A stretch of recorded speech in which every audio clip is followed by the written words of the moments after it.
As jazz musicians, learning the canon of standard jazz repertoire is one of the most important aspects of what we do. Not only does our repertoire of songs define who we are as musicians and represent our tastes and our interests, it makes us hireable by other jazz musicians to play gigs and to show up impromptu without rehearsal and be able to make it through a 90-minute or even 2-hour standards gig. If there's one thing that separates the amateurs from the professionals in the jazz world, I would say it's their knowledge of jazz standards. Like an old teacher of mine once said, I've never met a jazz musician who sucked and knew a lot of tunes. And I think that's really true. Like great writers have read a lot of books, great jazz musicians know a lot of tunes. When professional musicians reach the point of having memorized dozens, if not hundreds, of jazz standards, it means they've internalized also the classic melodies that go with them, the classic forms, classic chord progressions, the hooks, the vamps, the references. It's how we build our knowledge as jazz musicians and are able to connect with other jazz musicians. Learning jazz standards properly is something that can be done regardless of your technique or experience level. It just requires a clear process. Today, I want to share with you my 7-step process that comes from years of learning tunes the wrong way and then eventually the right way. And I'll share with you some of the pitfalls that I had early on when I was learning tunes and how this 7-step process can really help you avoid those and get you to a place where you're memorizing tunes more efficiently and retaining them for the bandstand. These 7 steps, if followed closely, will allow you to develop a more intimate relationship with the jazz standards you take on through a deeper understanding of form, melody, root motion, and the history of each song. Let's get into it. If you haven't subscribed yet, please hit the button below and support this channel. It really helps me out and makes it possible for me to make more videos like this. Thank you. Step 1. When I decide to sit down and learn a jazz standard, the first thing I do is make a playlist of all the versions that I like. I usually aim for about 10 to 15 songs from different eras and different artists. I'm going to share a playlist I made for the standard out of nowhere. I was just brushing up on it recently and wanted to make sure I had the melody right and the chord changes right, and also get a better sense of who's recorded the song in the past. If you look at my playlist, you'll notice I tend towards older artists, especially vocalists. So I'm not really going for instrumentalists as much because instrumentalists tend to mess with the melody and alter the chord changes in ways that are really cool, but don't really reflect the original intent of the song and the composer. I tend to go for artists like Frank Sinatra, Nat King Cole, and even more like vocal pop people like Barbra Streisand or Carly Simon, people who record the song in a way that's very simple and lyrical and true to the original song. Though I love vocalists like Ella Fitzgerald and Billie Holiday, they toy with the melody a lot and sing it in a way that's not exactly representative of the original composition sometimes. So I'll listen to them more when I'm practicing variations and developing more colorful ways of playing the melody. But I think sticking to vocalists like Sinatra or these classic, more pop lyrical singers is a great way to internalize just the melody in its bare bones state. After I've compiled the playlist, I try to spend a lot of time listening to it. When I'm walking or maybe taking public transit or driving around, doing dishes, I just try and have it on and just go through all these different versions and internalize the song. I'm keeping an ear out for the form, for the melody, for the lyrics, all the things that make the composition what it is. This is important to do before you even touch an instrument because the instrument has a way of getting in the way and we get distracted and start playing and improvising. What you want to do is develop a relationship as a listener first and foremost. And hopefully you fall in love with the song and you start experiencing life with this song. My favorite jazz standards are standards that I've developed an emotional relationship with because I remember when I learned it. I remember the first people that I played it with, my first experiences with it. And with some of my favorite songs like Lush Life or All the Things You Are or these classic songs, I actually love the lyric and I love the harmonic story that's being told. And it's like up there with my favorite like Bob Dylan songs. They're really important compositions to me. So sometimes we have assignments where we just have to learn these songs, and this process still works for that. But this step one is especially important for the long-term internalization of the feeling of the song and understanding the sound of the composition. Once you've spent a good amount of time with the playlist, now it's time to start digging in with our ears to the recording. Hopefully you have a MIDI keyboard or even a piano available to you. If you're a guitarist, I would stay away from the guitar as long as possible. Go to the piano and start transcribing the bass motion, hopefully from a recording that has really clear bass.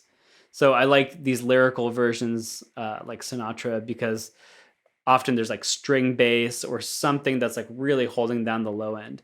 So I would start transcribing the bass motion and the melody. So have some paper or do it by ear, but start listening closely to the bass motion. The melody should be more or less clear to you at this point if you've been listening to the playlist, because our ears are pretty good with retaining melody, but the bass motion can be a little bit more difficult if you haven't done a whole lot of that before.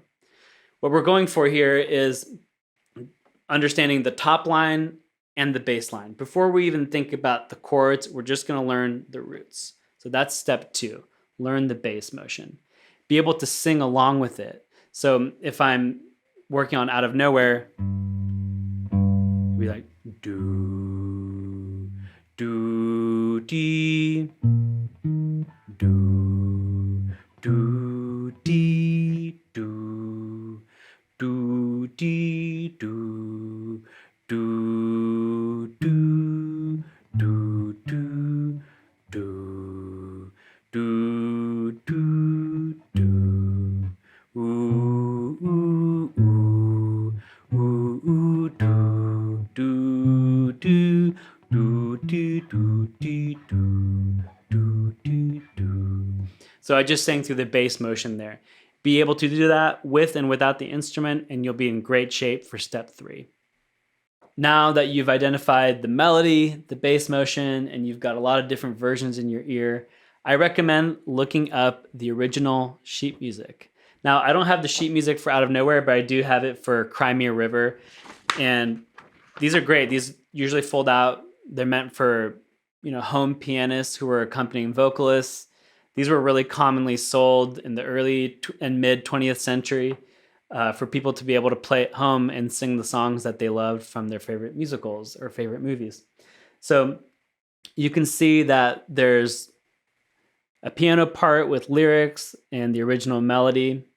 This is actually a newer, like Hal Leonard version, but the old versions look like this too. They're just older editions, and some of them have really great artwork on them. You can find these at your local public library, probably has them, or on eBay.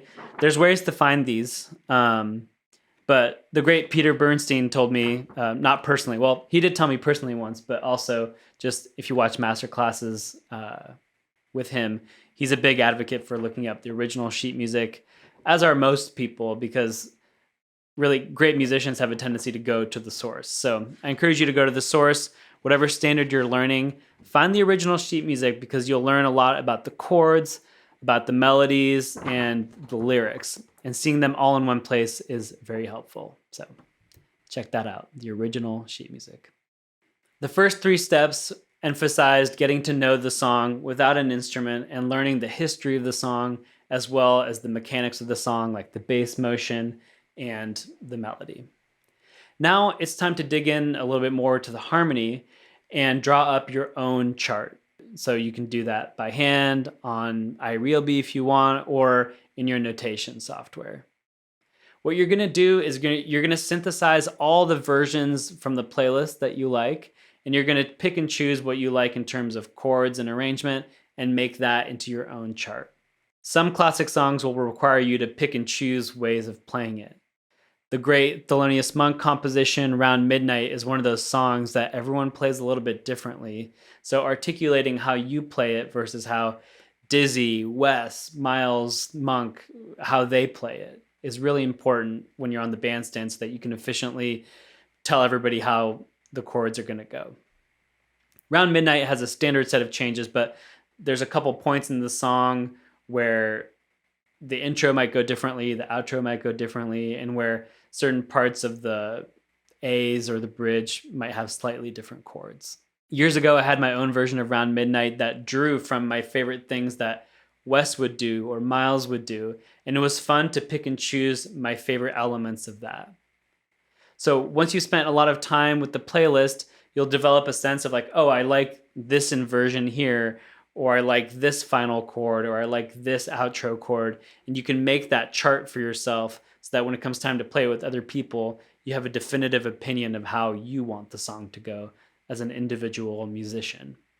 These first 4 steps have been exclusively focused on getting to know the song with our ears, with our hearts, with our minds, not with the instrument. I want to emphasize that spending a lot of time just listening to the song is so much more valuable than just pulling up a chart from the internet or from iRealB and just plucking along and hoping that it sticks. I really want to emphasize that part of the process, that you're spending a lot of time at the beginning just with your ears. I know it feels tempting to just get it under your fingers, but it just won't stick that way. It'll stick if you spend time with it and develop a real relationship to it. Step 5 is going to involve applying step 2, which was learning the root motion and the melody, and we're going to apply that to the instrument. I'll give you a quick example of how I might do this. So with Out of Nowhere, we're going to start with a G in the bass and then the melody, and then that's going to go up to B flat minor, E flat.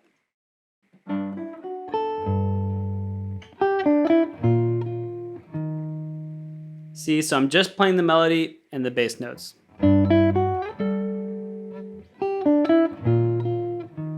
So do that for the whole song. Be able to do it in time, rubato, however you want to do it, but just be able to account for every bass note and every melody that happens over that bass note. So a little later, it might go like this.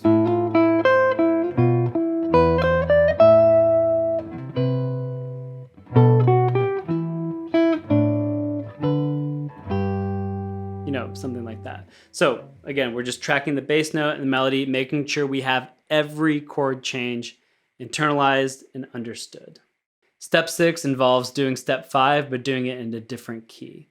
I'm going to move it up a fourth to the key of C major, and we're going to do Out of Nowhere in the key of C.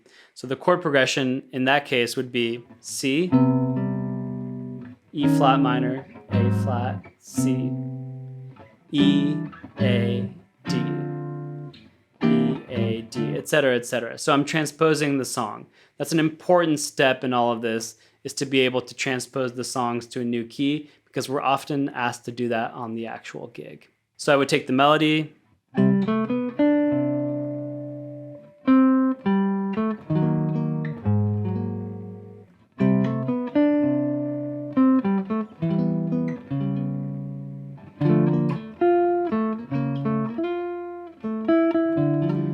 etc., etc. Once you've taken step 6 through all 12 keys, hopefully in a day or 2, you've been able to make your way through all that, it's time to make your way to step 7. Step 7 is to call a friend over and play the song for at least 30 minutes without stopping.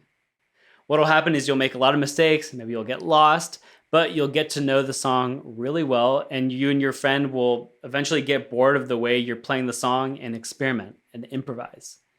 It's important to not stop, because being in that sink or swim kind of situation with a song simulates how it'll be on a gig, except you're in a more safe situation of just jamming with a friend. If you don't have a friend, you can use a loop pedal, but I highly encourage finding someone to play with so you can really stick to this 30 minutes of not stopping. In that 30 minutes, you'll become more creative, because you'll get bored of, after a few courses, you'll have played all your stuff, you'll, have done what you usually do, and you'll be forced to be creative. And if you have holes or gaps, like you forget a chord or you forget a melody, there's no stopping to go look it up. You'll have to find it based on deduction or based on listening to your bassist or piano player, whoever you're playing with, or just asking them what it is as the song goes by. You'll be simulating what an actual gig will be like when you can't stop the band and go look up the chord on iRealB. So that's it for my 7 steps. I guarantee you that if you do these in order and spend a good amount of time on each step, your internalization of songs will go from 0 to 60. It'll be night and day. I used to just look at a chart and just play the song a bunch of times. And I got nowhere learning that way. And it wasn't until I came across teachers and people who were telling me to spend a lot of time up front just listening to the song and internalizing it and picking it out by ear that I really started being able to remember and learn a lot of songs. The biggest thing you can do in your development as a jazz musician is start learning a lot of tunes. It's just fertilizer for the soil of your learning, and it's just a part of being inculcated in jazz culture is to know a lot of tunes. Notice that I didn't use iRealBook or a real book or any charts of that nature. I really went only for the sheet music, the original sheet music, and making your own chart based off of recordings that you've referenced. This is really important because the real book is a very fallible source. The chord changes are questionable. Often what passes as the original chord changes are actually reharmonizations, which is one step removed from the original source. So I can't stress that enough. Really stick to the recordings and stick to the original published sheet music if you can find it. These 7 steps are my take on a lot of the ideas that Rand Blake has explored in his book, The Primacy of the Ear, which I can't recommend enough. It deals with learning repertoire and learning to practice in a way that is sustainable and long-term and really helps you get to your goals. I think it's a fantastic book, and I highly recommend you check it out. You'll also notice that absent from these 7 steps is any kind of arpeggio exercise, scale exercise, or any kind of improvisation. I think it's important to just sit with the composed material for a while and not improvise. See how far you and your friend can get just playing the written melody or comping through the chords and learning to just make music from what's on the page. Oftentimes, younger musicians can take the written melody for granted. Just the first 32 bars are being played, and then it's time to make real music with improvising. And I think if you listen to great records, the musicality and the improvisation and the sensitivity happens even during the written melody or the first head in. Learning to just play the melody for a long time and improvise just around the melody and still delivering it, as opposed to just going straight into improvising after playing the first head, is a great way to practice. Just trying to hold on to that melody as long as you can. Try and cherish that composed melody, even as you progress into practicing soloing over whatever song you're practicing. Really come back to that melody because that's what listeners are listening for. And that's kind of the roots of all the song you're playing is rooted in that composed melody and the composed chord changes. That's it for me today. I hope this has been helpful to you. Let me know if you have any questions or comments about the material.